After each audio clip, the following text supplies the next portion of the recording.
नमस्कार प्रेक्षकांनो, स्टार प्रवाहावरील मुरंबा या मालिकेच्या आगामी भागात आपण पाहणार आहोत की अक्षय नोकरी सोडून जायचे असेल तर 5 लाख रुपये नुकसान भरपाई आणि चांगला कुक मिळवून देण्याची मागणी केलेली असते। तेव्हा अक्षय मात्र अतिशय राग येतो आणि तो विचार करतो तिच्याकडे पैसा आल्यामुळे ती माजली आहे परंतु तिची आठवण काही येत नाही असा तो विचार करत असतो। त्यानंतर आपण पाहतो दसऱ्यानिमित्त आरोही अक्षय आणि रमाला बोलवते।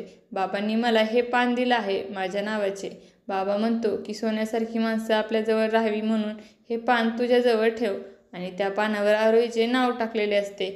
आणि आरोही अक्षय आणि रमाला बोलते तुम्ही दोघं एकमेकांना पान द्या। आणि आपण पाहतो आरोहीच्या सांगण्यावरून अक्षय व रमा एकमेकांना आपट्याचे पान देऊन दसरा बोलतात आणि ज्यावेळी ते पान उघडून पाहतात तर त्यावर अक्षय आणि रमा दोघांचे नाव टाकलेले असते।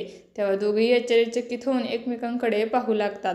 त्यानंतर आपण पाहतो आरोही रमा व अक्षय दोघांच्या पाया पडते आणि ती रमाला बोलते आई आता तू बाबांच्या पाया पड। आणि रमा देखील अक्षयच्या पाया पडते आणि आरोही अक्षयला बोलते बाबा आता तू आईच्या पाया पड। तेव्हा तेव्हा रमा ही आरोहीला बोलते आरोही असे नसते पाया पडायचे। तेव्हा अक्षय बोलतो नाही मोठ्यांनी लहानाच्या पाया पडायचे नसते। तेव्हा आरोही बोलते परंतु मोठ्यांनी लहानाचे हट्ट पुरवायचे असतात।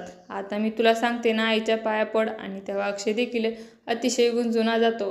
आता पुढे येणाऱ्या भागामध्ये आरोहीचा हट्ट पूर्ण करण्यासाठी अक्षय हा रमाच्या पाया पडणार का हे पाहणं खूपच रंजक ठरणार आहे। तुम्हाला जर आपला व्हिडिओ आवडला असेल तर चॅनलला लाईक शेअर आणि सबस्क्राईब करायला विसरू नका। धन्यवाद।